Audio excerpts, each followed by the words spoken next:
ಈಗ ಅವರು ಸಾಂಗ್ ಜೊತೆಗೆ ಬೇರೆ BGM ಟ್ಯೂನ್ ಕೂಡ ಅವ್ರು ಕದ್ದಿದ್ದಾರೆ ಅನ್ನುವಂಥದ್ದನ್ನ ಅದ್ರ ಜೊತೆಗೆ ಸೇರಿಸಿ ಅವ್ರು ಆರೋಪ ಮಾಡ್ತಾ ಇರುವಂಥದ್ದು.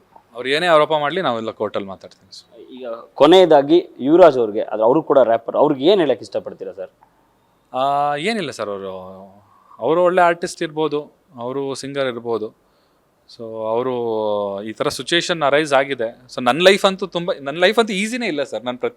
ನನ್ನ ಹಂತದ ಪ್ರತಿ ಲೈಫಲ್ಲಿ ನಾನು ಏನೇ ಒಂದು ಮಾಡಲಿ, ಏನೇ ಒಂದು ಸಕ್ಸಸ್ನ ಎಂಜಾಯ್ ಮಾಡೋಣ ಅಂತ ಅಂದ್ಕೊಳ್ತಿರೋ ಟೈಮಲ್ಲೇ ಈ ಥರದ್ದೆಲ್ಲ ಆಗ್ತಿರೋದು ನನಗೆ ಹೊಸದೇನಲ್ಲ. ಸೊ ನನಗೆ ಸಿಕ್ಕಾಬಟ್ಟೆ ಉಳಿ ಪೆಟ್ಟು ತಿಂದು ನಾನು ಇವತ್ತು ಈ ಮಟ್ಟಕ್ಕೆ ಬಂದಿದ್ದೀನಿ. ಸೊ ಇನ್ನು ಯಾರೇ ನನಗೆ ಏನೇ ಮಾಡಿದ್ರು ಸೊ ನನಗೆ ಆ ಪೇನ್ ಆಗೋದಿಲ್ಲ. So I am ready to fight. ಇನ್ನು ಎಲ್ಲ ಹಂತಗಳನ್ನು, ಅಂದರೆ ಕಷ್ಟಗಳ ಹಂತಗಳನ್ನು ದಾಟಿ ಚಂದನ್ ಶೆಟ್ಟಿ ಅವರು ಈ ಹಂತಕ್ಕೆ ಬಂದಿರೋದು.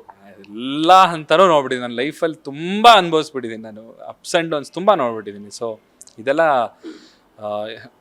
ತುಂಬ ಪ್ರೊಫೆಷನಲ್ ಆಗಿ ತೊಗೊಬೇಕಾಗಿರುವಂಥ ವಿಷಯ. ಇದನ್ನ ಎಲ್ಲೆಲ್ಲೋ ಹೋಗಿ ಹೇಳುವಂಥದ್ದಲ್ಲ. ಆಮೇಲೆ TV ಮುಂದೆಲ್ಲ ಕೂತ್ಕೊಂಡು ನ್ಯೂಸ್ ಫಸ್ಟ್ ನಿರ್ಭೀತಿಯಿಂದ ನಿಮ್ಮ ಪರವಾಗಿ.